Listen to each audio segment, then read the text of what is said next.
Bakker, Naturopath. Thanks for coming back. We're going to talk about mistakes to avoid with SIBO diet treatment.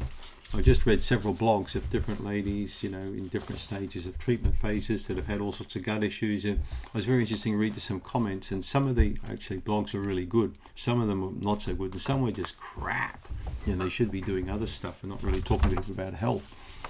But anyway, there's a couple of key things that I found, mistakes that people commonly make with the SIBO diet, and one of them is to stay far too long on a FODMAPs approach. So taking out so many carbohydrates for such a long period of time, it's a stupid thing to do. When you look at FODMAPs, it should be 2 to 6 weeks, maybe max. You shouldn't be on a FODMAPs for months on end. It's going to change the microbiome. You're going to shape the bacteria in the gut according to what you eat.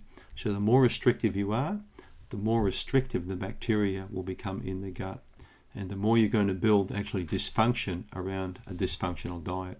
So the diet, in fact, will become a big problem in time. So when you deviate off it, you get sick, which makes you sort of think, I need to get back on FODMAPs again. One of my FODMAPs patients was on the diet for over 2 years. The woman ended up looking like skin and bone. So don't fall for the mistake of staying on a restrictive diet for any more than about 6 weeks max, especially when it's very restrictive like FODMAPs, all right?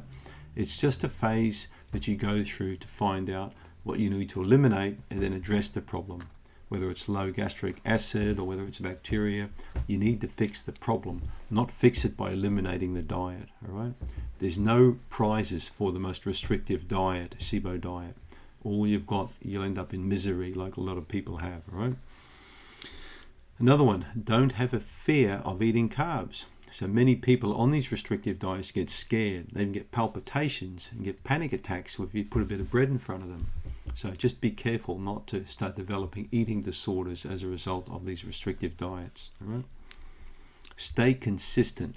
So if you've done some testing, do some testing with the same lab, determine what the issues are, get the issues sorted. Don't sort of see it as a diet-related problem or a food-related problem.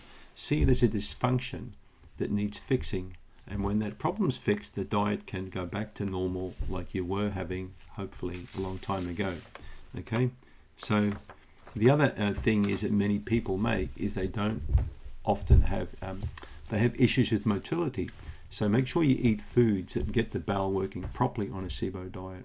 So otherwise you're going to end up taking motility agents like Metamucil or junk like that, all right? Or different powders that you've got to drink to get the bowel working. So by eating the correct kind of vegetables and fruits, you'll be able to poop without pills, all right? And that will make it a more pleasant experience for you, all right? So just take those points in mind with SIBO treatment, SIBO dietary treatment. If you want my free report, just click in the link in the description box. Thanks for tuning in.